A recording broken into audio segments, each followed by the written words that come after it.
Today, we're going to go over different methods of controlling your camera and explain which one is the best. I'll also share some lesser known camera control settings that I think are pretty interesting. By the end of this video, you'll have a good understanding of the different camera control methods and options so you can find what works best for you. Edge panning. This method involves moving your mouse to the edge of the screen to adjust your camera position. It's fast and requires little effort. Let's look at some of the settings that relate to this method. Of course, you'll want edge pan enabled. Next is camera speed, which is exactly what it sounds like. This is the speed your camera moves at when you adjust it. I recommend going with a faster speed, but not so fast that you can't handle it. I have mine around 4200 with a DPI of 800, and I never feel like my camera movements are too slow. Camera deceleration. This affects how quickly the camera comes to a stop after moving. Lower deceleration will have a slower stop, while higher will have a quicker and snappier stop. This is pretty preference-based, but similar to the camera speed, I'd recommend a higher deceleration for a faster stop. Edge panning is great for making large and quick camera movements, since the only movement needed is pushing your cursor against the side of the screen that you want to look towards. The downside of this method is that you sacrifice precision for speed. Let me explain. Typically, you want whatever you're focused on to be towards the center area of your screen. When you use edge panning, you have to move your mouse all the way to the edge of the screen, then all the way back towards the center to target your enemies. This might not sound like a big deal, but having to make these large movements over and over again opens up a lot of opportunities to misclick or be too slow. This is especially true if you have low camera speed or deceleration. Camera grip.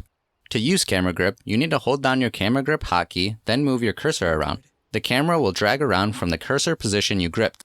Once you're done positioning your camera or want to grab from a different point, you can just stop holding the hotkey to release your cursor, then repeat the process. You can set your camera grip hotkey here. There's also an option called left click activates camera grip.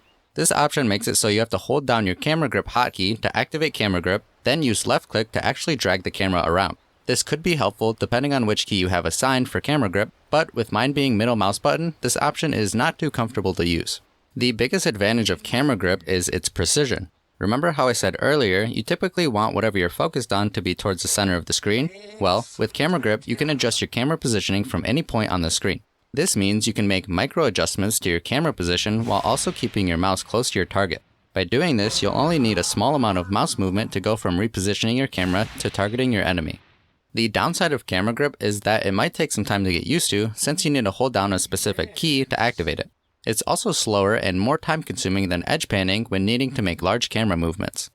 Next, I want to touch on a couple of other methods. I don't know what you'd technically call these methods, but I'm going to go with arrow keys and hero lock. The arrow keys method is just what it sounds like, moving your camera with your arrow keys. These can be rebound to different keys. I know some people prefer them on WASD. Like I said before, if you find something that works for you and you're having fun, great, keep at it. But I do think this way does limit your potential and is overall not as efficient. With this method, you're having to bind 4 keys to a comfortable spot on your keyboard that you'll be constantly using. There are already lots of hotkeys you need in Dota, from spells to items, so needing some more for your camera movement as well can start to become too much. I also think having to use one hand to control your spells, items, and camera movement, as well as any additional hotkeys, can get confusing. It makes more sense to spread out the work between both hands, having your mouse hand be more dedicated to camera control and your keyboard hand for spells, items, and anything else. Next is hero lock. This is when your camera is locked to have your hero stay in the center of your screen. This can be done by double-clicking on your hero's portrait or double-tap and holding the select hero hotkey. There's also a setting called Hold Select Hero to Follow, which does a couple of things. Instead of double tapping and holding the hotkey, you can now press and hold it to make your camera follow your hero. Releasing the hotkey will stop the camera from following your hero. If this option is checked, your camera will stay locked in position when using this method. Without the option checked, the camera will drift slightly when your mouse moves towards the edge of the screen. This hero lock method can feel more intuitive for some players, especially coming from other games. But again, I think it's not as efficient and can be limiting. Restricting yourself to only see what's in your immediate surroundings is very limiting. Instead, you should be comfortable with moving your camera around so you can check and see what's going on even further around you and your teammates. I think the best use case for this method is when you're blocking creeps, and that's a very short amount of time in the game. I personally think the best way to control your camera isn't actually edge panning or camera grip exclusively. It's a mix of both, and here's why. Whether you're just running around the map or a teamfight is really spread out and you need to check on different parts of it, edge panning is great for this as it allows you to make large camera movements very quickly. Once you're in a situation where you need to have higher precision with your cursor, like using a spell on a hero during a teamfight, you'll want to switch to using camera grip. The reason for this is that by using camera grip, you'll be keeping your cursor in the general area of action. So when you need to click on something specific, the amount of distance you need to move your mouse is much less compared to moving it from the edge of your screen when edge panning. If you don't want to take my opinion for what's good and what's bad, let's quickly look at some pro players and see which methods they use. Quinn uses a mix of edge pan and camera grip during the laning phase, then mostly uses edge pan for the rest of the game.